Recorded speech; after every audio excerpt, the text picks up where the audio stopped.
Pernah tak terfikir, ada satu negara ni, setiap ceruk dia ada cerita yang berbeza? Hari ni kita nak terbang ke Maghribi, sebuah kerajaan yang penuh dengan kepelbagaian yang sangat-sangat menakjubkan. Okey, cuba bayangkan sekejap. Pagi-pagi anda tengah syok main ski dekat gunung bersalji, tiba-tiba petang tu anda dah ada kat tengah padang pasir. Relax je naik unta. Macam tak masuk akal kan? Macam dalam filem. Tapi, inilah Maghribi. Benda ni betul-betul boleh jadi. Lokasi dia memang strategik gila. Dia ni macam jambatan yang sambungkan Afrika, Eropah dengan Timur Tengah. Jadi semua pengaruh ni bercampur dan hasilnya satu identiti yang unik yang sangat memukau. Jom kita bedah lebih dalam lagi. Jadi kalau kita nak betul-betul faham jiwa Maghribi ni, kita kena mula dari asas dulu. Kat mana sebenarnya negara unik ni terletak dan apa yang buatkan identiti dia jadi begitu kaya? Baiklah, Maghrib ni terletak di Afrika Utara. Dan ni satu fakta best yang ramai orang selalu keliru. Ibu negara dia bukan Marrakesh tau, yang popular tu, tapi Rabat. Dari segi politik pula, ia sebuah kerajaan berperlembagaan. Ini info-info asas yang penting lah untuk kita faham macam mana negara ni berfungsi. Okey, sekarang jom kita masuk bab yang betul-betul buat Maghribi ni jadi Maghribi. Geografi dia yang luar biasa. Dekat sinilah kontras yang kita duk sebut-sebut dari tadi tu betul-betul menyerlah. Cuba tengok betapa pelbagainya. Kat belah utara, iklim dia macam Mediterranean. Best je, sederhana. Kita gerak sikit ke tengah, jumpa pegunungan Atlas. Cuaca dia lain pula, ikut ketinggian.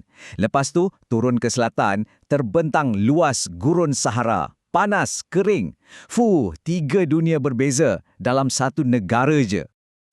Sebut pasal pergunungan Atlas kan? Tengok nombor ni, 4,167 meter. Tinggi tu. Itulah puncak dia yang paling tinggi, nama dia Toubkal. Nak balik gambaran, itulah puncak paling tinggi kat seluruh Afrika Utara.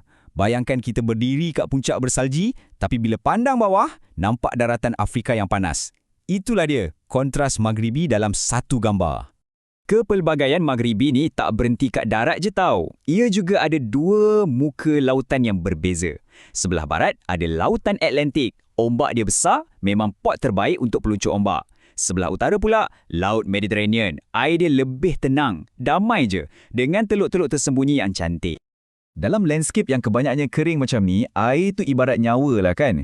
Jadi Sungai Dra, sungai terpanjang kat negara ni, mengalir sejauh 1,100 km. Dialah yang bagi kehidupan dekat komuniti dan oasis-oasis di sepanjang laluannya. Okey, kita dah tengok tanah dia yang macam-macam dari puncak gunung ke gurun pasir. Sekarang, jom kita kenal pula degupan jantung negara ni, iaitu rakyat Maghribi. Siapa agaknya yang tinggal kat bumi yang luar biasa ni? Ada lebih kurang 37 juta orang yang menggelar negara pelbagai ni sebagai tanah air mereka. Satu populasi yang cukup bertenaga dengan majoritinya orang muda yang tengah sibuk bina masa depan negara ni. Satu benda yang sangat menarik pasal penduduk Maghribi ni ialah betapa seragamnya diorang. Boleh kata 99% penduduknya berketurunan Arab Berber dan 99% juga beragama Islam. Benda inilah yang buat ikatan budaya dan sosial diorang sangat kuat, sangat padu. Kalau bab bahasa pula, ada tiga yang utama. Bahasa Arab dengan Berber, itu bahasa rasmi, mencerminkan warisan tempatan yang kaya. Lepas tu, bahasa Perancis pun banyak digunakan, terutamanya untuk bisnes dan urusan rasmi. Ini kira peninggalan sejarah kolonial dululah, tapi masih relevan sampai sekarang. Maghribi ini sekarang tengah pesat membangun. Salah satu tandanya, ramai orang dah pindah ke bandar. Lebih 63% penduduk di sekarang tinggal kat kawasan urban. Bandar-bandar macam Casablanca dan Marrakesh tu bukan setakat tempat pelancongan je, tapi dah jadi enjin utama ekonomi dan budaya negara. Dan ini satu lagi tanda pembangunan yang positif. Purata jangka hayat kat Maghribi dah cecah 77 tahun. Nombor ni tunjuk yang sistem kesihatan dan kualiti hidup makin bagus. Satu pencapaian yang hebat kan? Okeylah, kita dah cover geografi, dah cover pasal rakyat dia.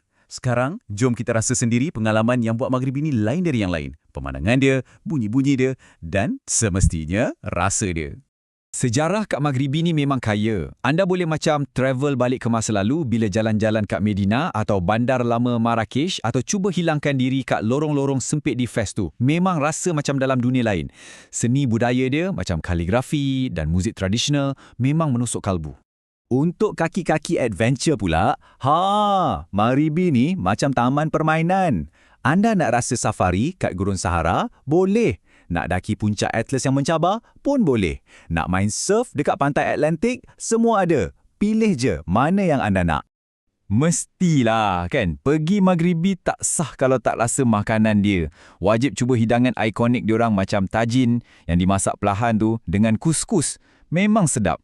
Lepas tu, jangan lupa singgah kat Sup, pasar tempatan dia.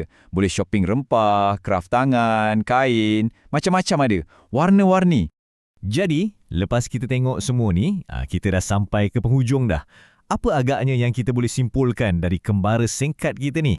Petikan ni memang rumuskan semuanya dengan padat. Inilah dia intipati Maghrib. Sebuah kerajaan di mana semua benda yang berbeza-beza tu bukan setakat wujud sebelah menyebelah, tapi dia bercantum jadi satu benda yang harmoni dan betul-betul unik. Jadi, soalan terakhir untuk anda fikir-fikirkan. Kalaulah anda dapat peluang ke sana, apa benda pertama yang anda nak buat kat bumi Maghribi yang memukau ni? Nak panjat gunung? Nak teruk ke gurun? Atau nak layan budaya kat bandar-bandar lama dia? Cuba fikirkan.